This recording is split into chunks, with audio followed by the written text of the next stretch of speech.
दोस्तों, मुंबई का एक इलाका जहां पुलिस घुसने से पहले इजाजत लेती थी और उस इलाके का भगवान असल में एक अपराधी था जिसने गरीबों की मदद भी की और उन्हीं के बीच खून भी करवाया। नाम था वरदराजन मुदलियार। साल 1960 एक लड़का खाली जेब और बड़े सपनों के साथ मुंबई के विक्टोरिया टर्मिनस पर उतरता है। उसे नहीं पता था मित्रों कि ये शहर उसे जिंदा रखेगा या निगल जाएगा।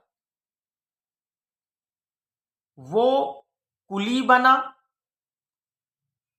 दिन भर बोरे ढोता और रात में फुटपाथ पर सो जाता। लेकिन यहीं उसने एक चीज देखी और वो यह कि मेहनत में पैसा नहीं है, बल्कि पैसा उस माल में है जो चोरी छिपे उतरता है। और फिर मित्रों, यहीं से उस लड़के ने वो रास्ता चुना जिससे वापस लौटना नामुमकिन था। शुरुआत छोटी थी। हाथ भट्ठी की शराब, थोड़ा जुआ और थोड़ी सेटिंग। लेकिन धीरे धीरे उसने पूरे सिस्टम को समझ लिया। पुलिस कैसे काम करती है, कौन बिक सकता है और किसे डराया जा सकता है। उसने एक अलग चाल चली मित्रों। उसने इस खेल को अकेले नहीं खेला, बल्कि धारावी में अलग थलग कर दिए गए तमिल के लोगों को अपने साथ इस धंधे में जोड़ लिया। धारावी मित्रों, वो जगह जहां लोग जिंदा तो थे लेकिन सिस्टम के लिए मौजूद नहीं थे। उसी धारावी में वरदराजन ने अपना साम्राज्य बनाया। वो सिर्फ पैसे नहीं कमाता था, वो लोगों के झगड़े सुलझाता था, शादी में पैसे देता था और मुसीबत में उन लोगों के साथ खड़ा रहता था। धीरे धीरे मित्रों, पूरी धारावी उसे अन्ना कहने लगी। दोस्तों, अब मुंबई में 3 नाम गूंजते थे: हाजी मस्तान, करीम लाला और वरदराजन उर्फ वरदा भाई।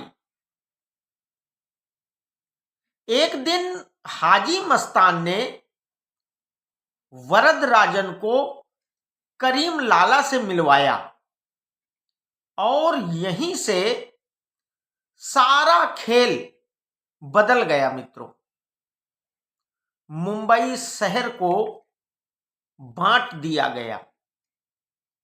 साउथ करीम लाला के पास, पोर्ट हाजी मस्तान के पास, ईस्ट और नॉर्थ मुंबई वरद राजन उर्फ वरदा भाई के पास। अब मुंबई में एक नहीं बल्कि तीन तीन सरकारें चल रही थी और अब वरद राजन के इलाके में पुलिस भी उसकी इजाजत से ही आती थी।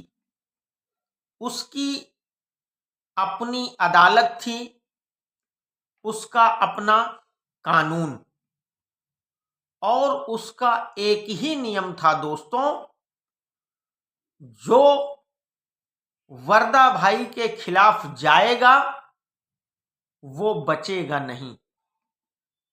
लेकिन मित्रों, हर साम्राज्य की एक न एक कमजोरी होती है और वो कमजोरी बना एक पुलिस ऑफिसर जिसका नाम था वाई.सी. पंवार। ये आदमी न डरता था न बिकता था।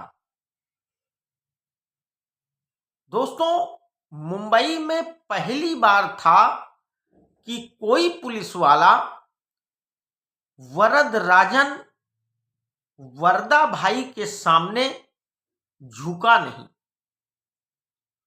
वरदा ने तमाम कोशिशें की, पैसा, पावर, सब कुछ ऑफर किया, लेकिन पंवार नहीं माना। और फिर शुरू हुआ दोस्तों वरदा भाई का अंत। एक एक करके वरदा भाई के लोग गिरने लगे। उसका डर जनता के मन से टूटने लगा और एक दिन वरदा को मुंबई छोड़कर भागना पड़ा। दोस्तों, वरदा भाई मुंबई को अपनी समझता था और वही मुंबई अब उसके लिए सुरक्षित नहीं थी। दरअसल मित्रों, पंवार ने वो किया जो किसी ने सोचा तक नहीं था। उन्होंने वरदा के गणपति पंडाल पर धावा बोल दिया और मुंबई में गणपति वरदा की शक्ति के प्रतीक थे। मतलब सीधे उसकी सबसे बड़ी शक्ति पर हमला। जब पुलिस ने उसके सबसे करीबी गुर्गे को सरेआम पीटना शुरू किया तो जनता के मन से वरदा का खौफ खत्म होने लगा। ये वरदा की सल्तनत पर बड़ी चोट थी मित्रों। चारों तरफ से घिर चुके वरदा भाई को मुंबई में खतरा नजर आने लगा। उसी मुंबई में जिसमें कभी वरदा भाई का राज चलता था।